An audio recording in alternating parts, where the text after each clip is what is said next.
Hari ini Intan berada di Waitan, Shanghai, dan ini hari ke-6 Intan ada di Shanghai. Besok Intan sudah pulang. Entar Intan juga ngebikin vlog. Kalau teman-teman pengen tahu Intan di Shanghai ngapain aja. Mumpung Intan di Shanghai, tak sempetin bikin konten ini. Tahun 2014, 10 tahun yang lalu, Intan juga pernah ke Shanghai. Di Waitan ini juga. Pas di Waitan ini guys, kalau mau cari toilet ya 10 tahun yang lalu itu gampang banget, karena radius 1 km itu sudah kecium banget bau busuknya.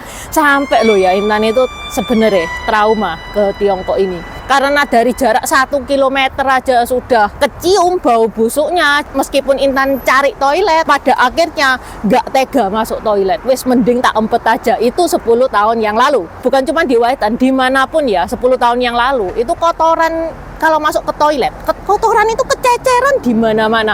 Masuk toilet itu selalu ada kotoran manusianya. Bahkan loh ya, kotoran itu bukan cuma dalam lubang aja, sekitar lubang juga ada. Sampai Intan itu bingung, ini orang-orang itu cara buangnya gimana toh? Masa nempatin kotoran ke lubang aja nggak bisa? Itu 10 tahun yang lalu ya. Sekarang gimana? Di video ini Intan mau ngebahas tentang revolusi toilet yang dicanangkan oleh Xi Jinping. Dajian ni hao, nama aku Intan, selamat datang di channel aku, Dynasty. Kalau teman-teman suka sama kaos yang Intan pakai, ditunggu ya, bentar lagi open PO. Kaos yang Intan pakai ini gambarnya Confucius. Kenapa kok dia bawa papan 8 kali 3 sama dengan 23? Intan pernah bahas, ada cerita di balik gambar ini. Ini linknya di deskripsi juga sudah Intan taruh. Selain gambar Confucius, ada juga gambar-gambar tokoh Tiongkok lain seperti Hakim Pao, Kera Sakti, Kaisar pertama Tiongkok Qin Shi Huang. Ada juga tokoh-tokoh Samkok lengkap, mulai dari Guan Yu, Zhuge Liang, Zhao Zhelong, Liu Bu, 5 jenderal macan, 3 bersaudara, bahkan sampai antagonisnya Cao Cao itu juga ada kaosnya. Ini enak banget buat dipakai. Kalau teman-teman pengen diingetin, bisa chat admin Tokped atau Shopee yang linknya ada di deskripsi. Okay, let's start! Pengalaman yang tadi Intan alamin itu bukan cuma dialami Intan doang. Semua wisatawan dari seluruh dunia itu juga ngalamin yang Intan rasakan. Gak kuat sama joroknya orang-orang Tiongkok. Karena di Tiongkok ini sudah jadi habit ya. Jadi kalau kamu mau pakai ya kamu bersihin dulu. Sehingga orang-orang kalau ke WC itu merasa bahwa setelah dia buang dia nggak bertanggung jawab untuk membersihkan. Yang bertanggung jawab membersihkan adalah orang yang mau pakai. Sehingga kalau nggak sangat kebelet, mending Intan itu ngempet selama berada di Tiongkok. Hal ini diprotes juga loh sama wisatawan mancanegara. FYI ya guys ya, bukan cuman BAB doang, habitnya itu memang sudah corok. Pernah nggak ya teman-teman itu bayangin di tahun 2000 ada cewek yang kepengen pipis, dia pipis aja, buang aja di sembarang tempat, dimanapun kelihatan banyak orang, mereka ya wis nggak ada sopan santunnya, nggak ada malu-malunya kayak gitu. Itu di awal tahun 2000. Tapi sejak Tiongkok jadi tuan rumah Olimpiade tahun 2008 itu ya, generasi-generasi sekolah-sekolah itu mulai diajarkan etika, mulai diajarkan sopan santun, mulai diajarkan kebersihan. Jadi sekarang yang muda-muda itu lebih bersih-bersih. Dan sekarang itu sudah mendingan loh guys, jauh mendingan. Ya oke lah, toilet itu masih ada yang bau, tapi at least kita tidak akan melihat pemandangan orang buang sembarangan di jalan. Itu tidak akan melihat pemandangan itu di sini. Pemerintah Tiongkok mikir dong, percuma punya tempat wisata bagus-bagus kalau ngebikin wisatawan itu pada trauma. Tempat-tempat Tiongkok itu bagus-bagus semua loh guys, alamnya bagus, alami, gunungnya unik, pohonnya juga unik, umurnya ribuan tahun. Bangunan-bangunannya selain bagus juga punya nilai sejarah yang tinggi.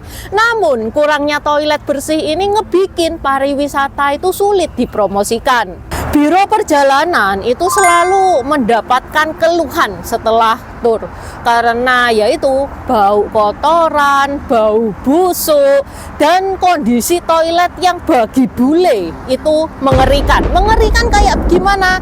Apakah karena kotoran doang? Bukan, karena Selain karena kotoran nih ya, itu memang nomor satu. Selain itu, toiletnya di Tiongkok ini kebanyakan toilet jongkok. Yang mana bule itu ternyata tidak bisa jongkok. Ini Intan juga baru tahu, sampai Intan itu mikir, kalau misalkan nih ya mereka itu tersesat di hutan, mereka buangnya gimana? Mana bisa ya BAB secara berdiri itu mana bisa. Terus gitu, bilik-bilik di toilet itu tidak ketutup full. Jadi kalau misalkan mau ngintip itu, ada orang niat ngintip, mau ngintip itu bisa guys. Bahkan kalau misalkan sama sebelah nih ya, sama-sama BAB, itu kalau mau sambil curhat, pandang-pandangan mata, bisa. Kayak itu, karena biliknya itu rendah banget antara yang satu dengan yang lain.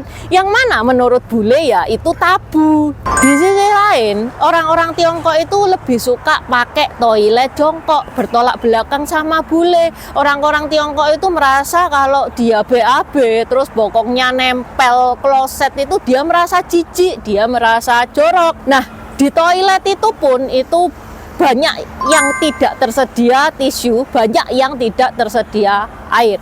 Memang sudah banyak sih ya toilet otomatis, tahu warganya itu nggak nyiram, jadi ada sensor setelah buang itu otomatis airnya itu keluar buat nyiram. Tapi tetap aja bau.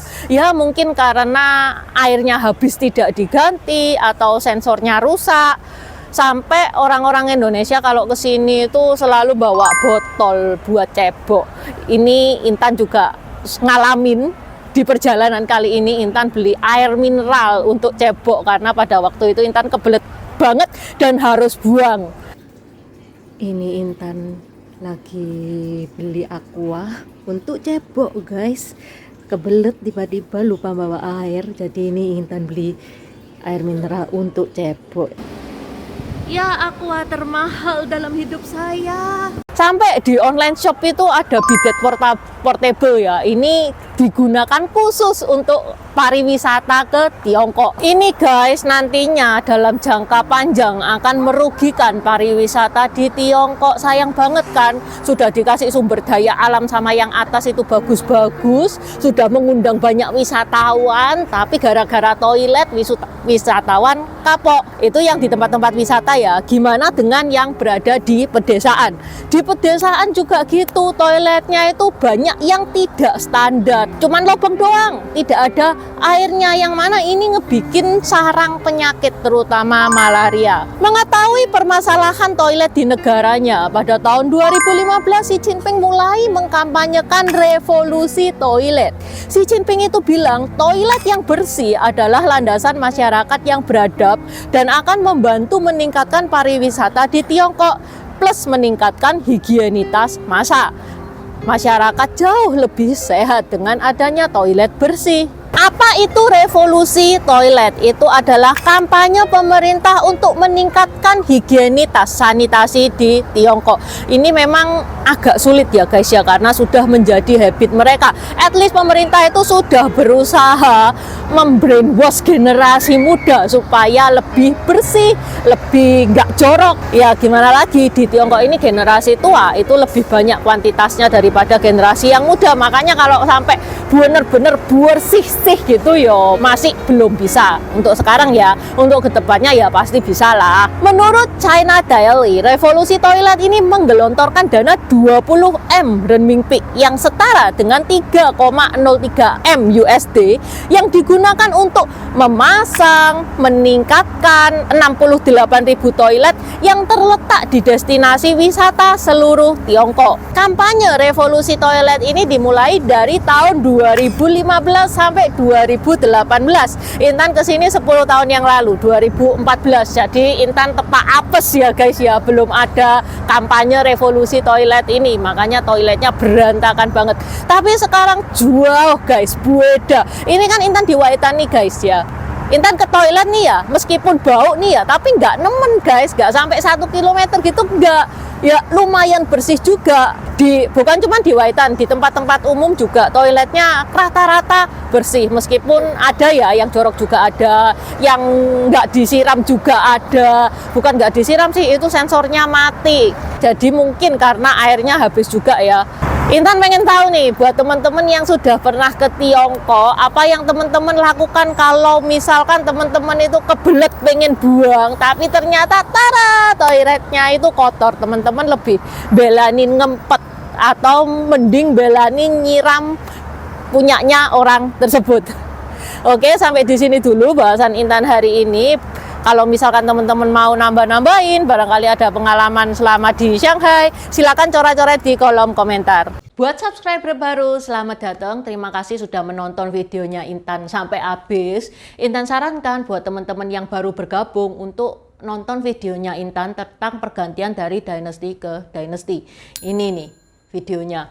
Di deskripsi juga sudah Intan taruh, karena di video pergantian dynasty itu adalah basic dari semua videonya Intan. Itu yang pertama. Yang kedua, video pergantian dari dynasty ke dynasty ini bakal sangat membantu teman-teman kalau misalkan teman-teman itu nonton film-film Tiongkok yang kuno-kuno itu bakal sangat membantu banget, karena film-film Tiongkok itu nggak menceritakan secara jelas background kayak gimana. Terima kasih udah nonton channel ini sampai habis. Dukung aku terus berkarya dengan klik subscribe dan bunyikan lonceng di bawah ya guys.